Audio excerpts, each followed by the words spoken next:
Hello and welcome to Comms Life by APCO Worldwide. I'm your host, Tom Billinghurst.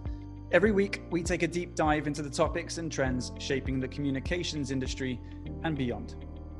With the world's population predicted to hit 9.8 billion by 2050, food production needs to increase by 70% to meet the demands of that new population.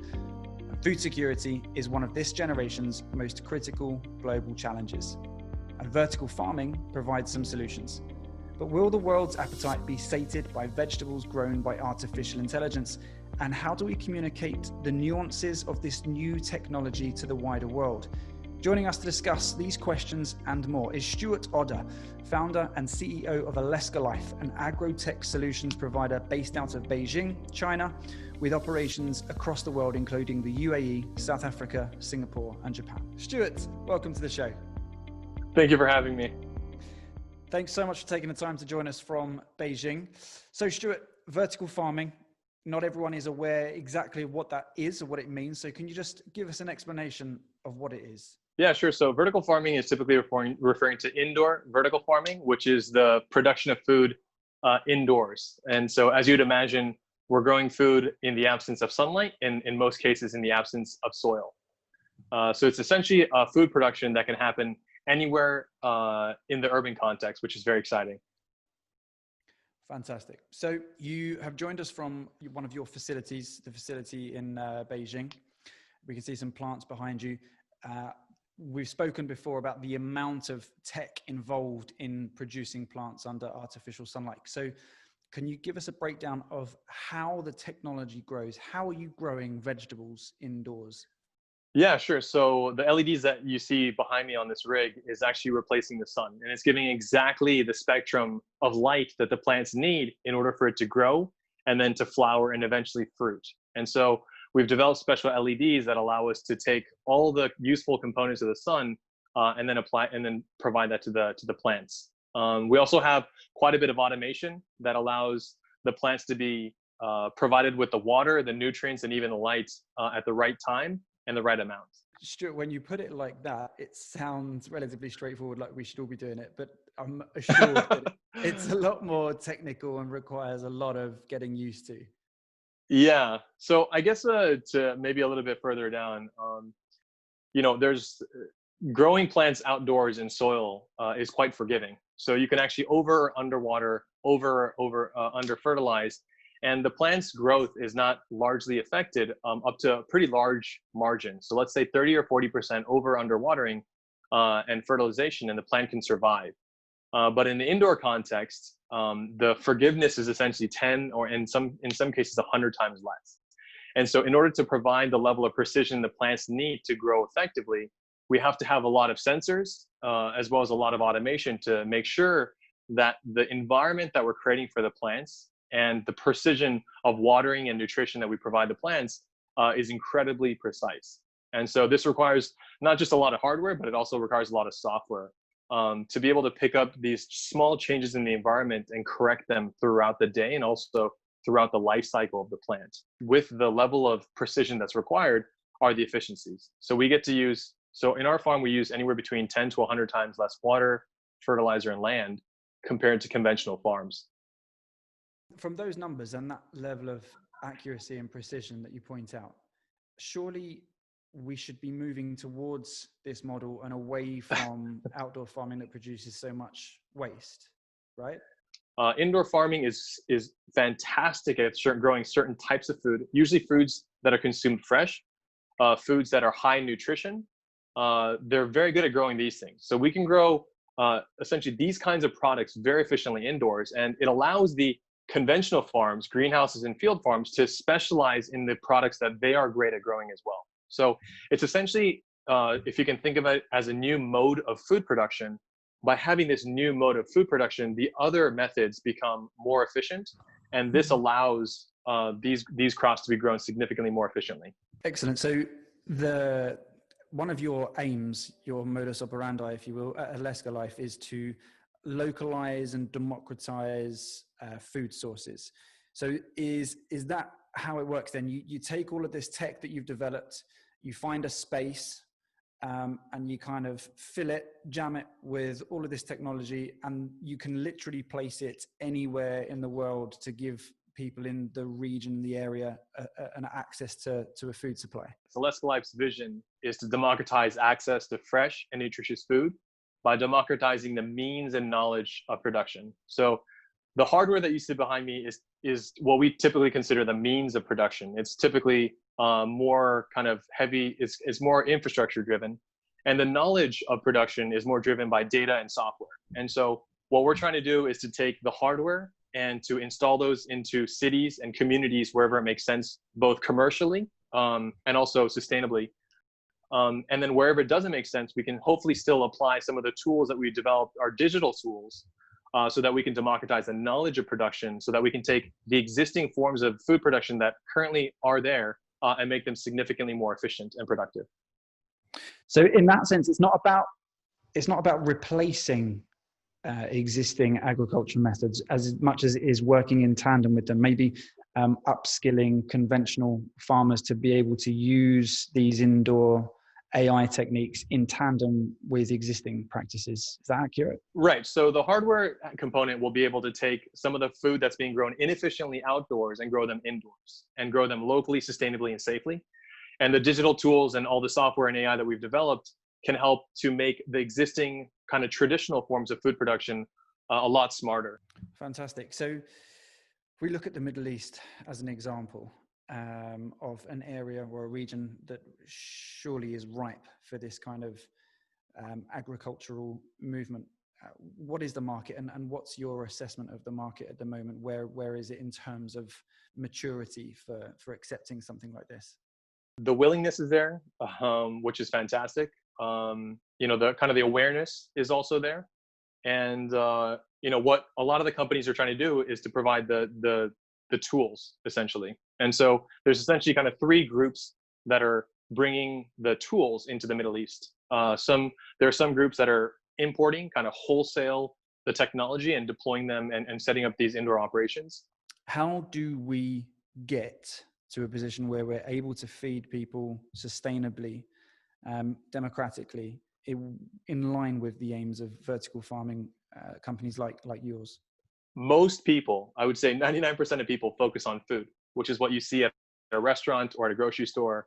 It's when you can, as a consumer, touch the product. And for the first time with COVID, or maybe not the first time, but one of the few times it's happening even in the past decade, people are thinking about agriculture, which is the opposite end of food. So we're talking not about how do we access food in a restaurant or at your supermarket.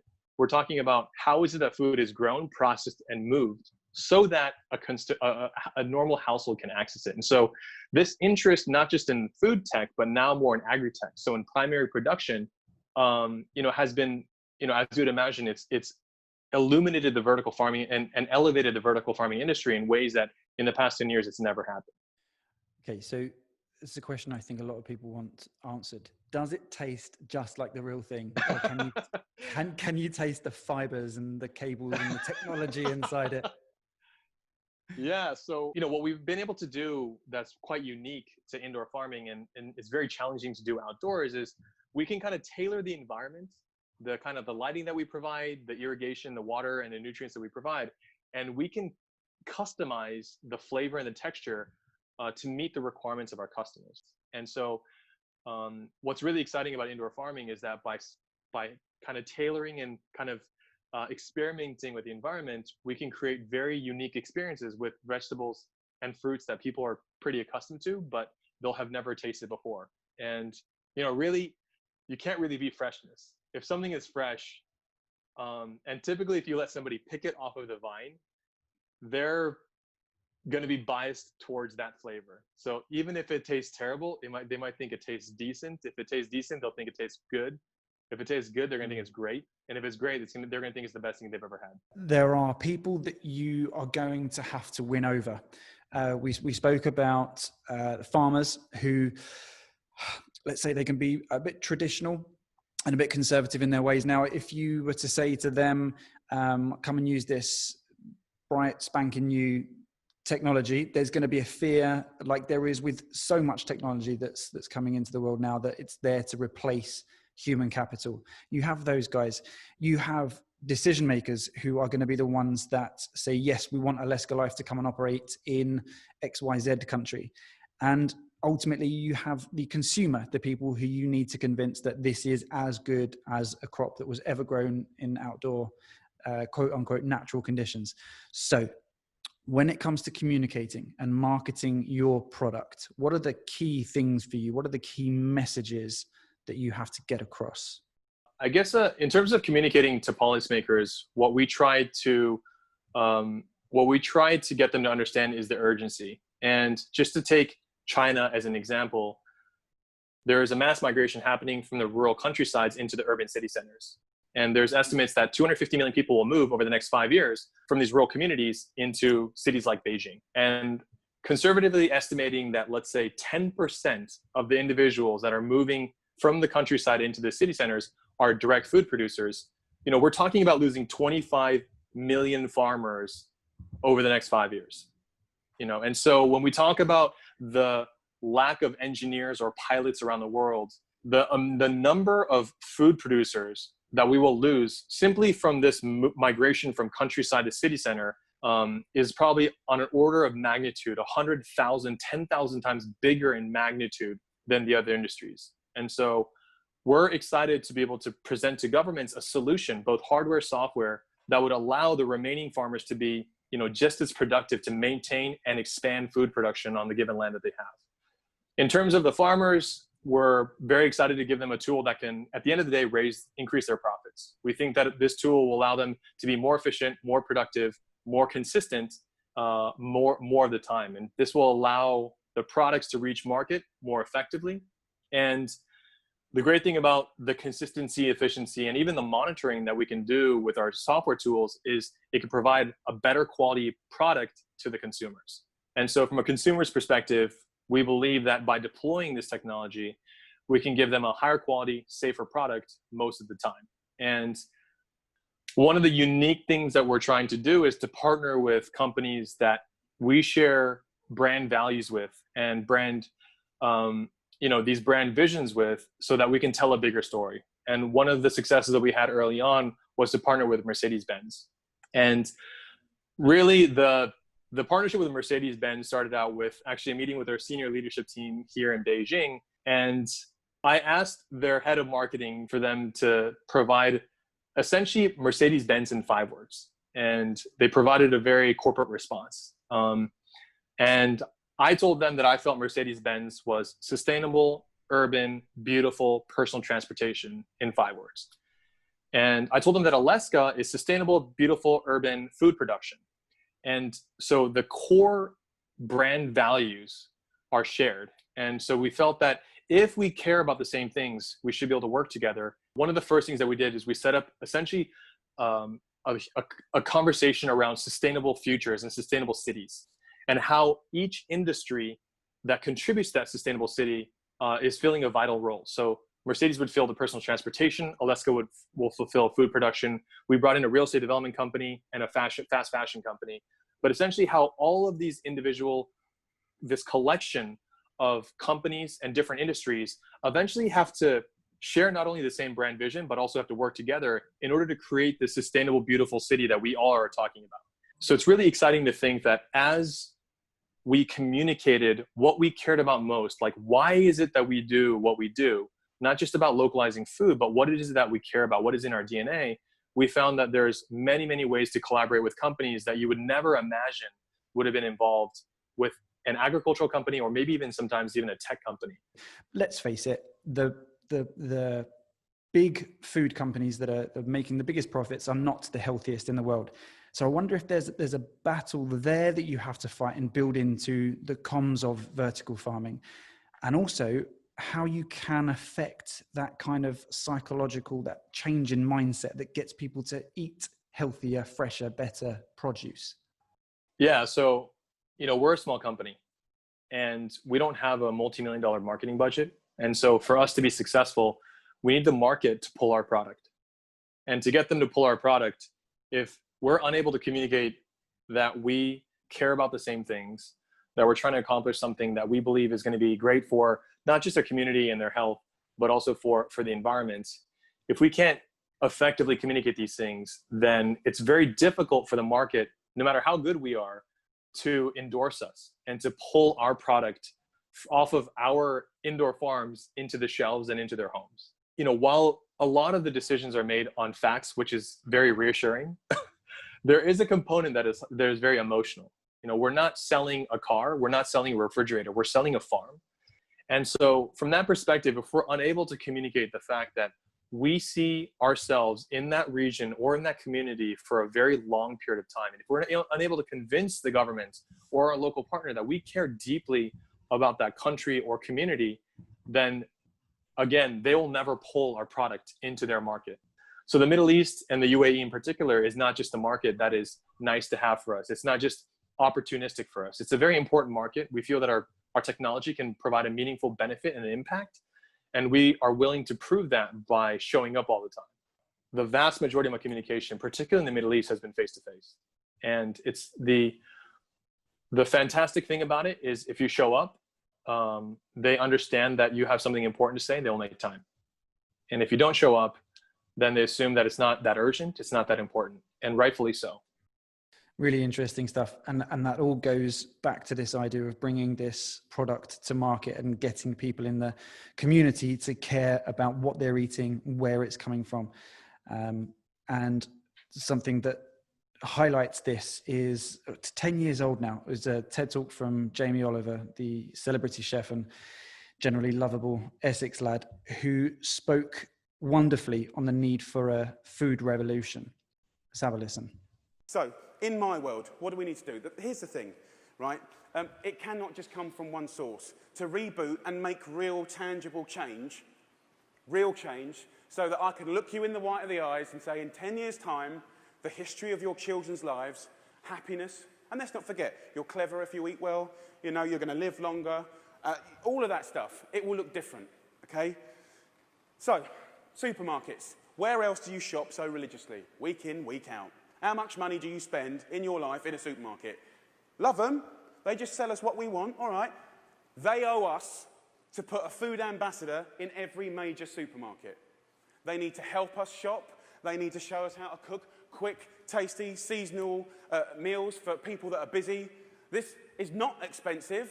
It is done in some, and it needs to be done across the board in America soon and quick. The big brands, the food brands need to put food education at the heart of their businesses. I know, easier said than done. It's the future. It's the only way. Fast food. With the fast food industry, it's very competitive. I've had loads of secret papers and dealings with fast food restaurants. I know how they do it. I mean, basically, they've weaned us on to these hits of sugar, salt, and fat, and X, Y, and Z, and everyone loves them. Right? So these guys are going to be part of the solution, but we need to get the government to work with all of the fast food purveyors and the restaurant industry, and over a 5, 6, 7-year period, wean us off the extreme amounts of fat, and all the other non-food ingredients. Now, also, back to the sort of big brands, labelling, I said earlier, is an absolute farce and has got to be sorted.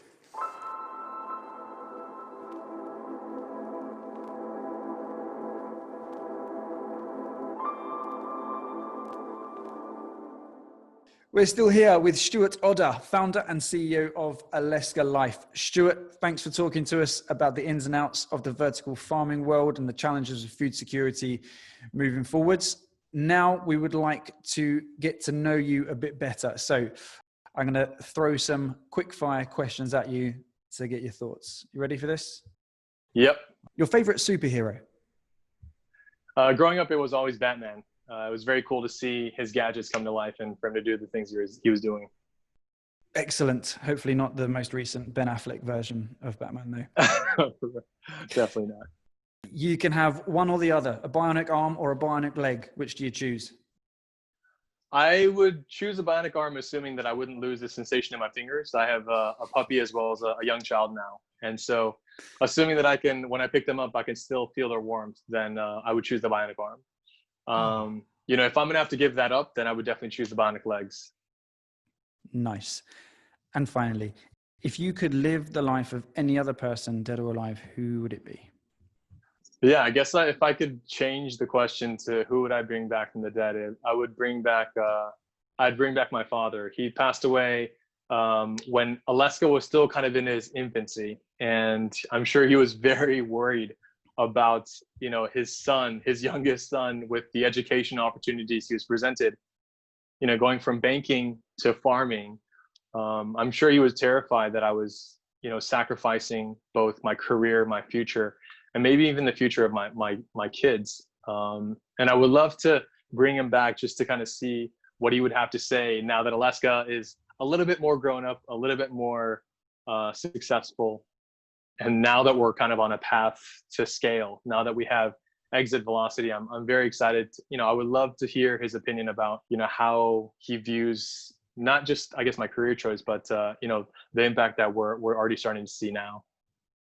And what a wonderful sentiment to wrap up this episode of Comms Life. Stuart, thank you so much for joining us and talking to us about vertical farming, food security in the future. It was great chatting to you, and hopefully we'll speak to you very soon. Thank you so much for having me. Thanks for listening to Comms Life. For more episodes, you can download the Comms Life podcast from Apple Podcasts, Google Podcasts, and Spotify. Keep up to date with everything from the Comms Life team by following our social media pages on LinkedIn, Instagram, Twitter, and YouTube.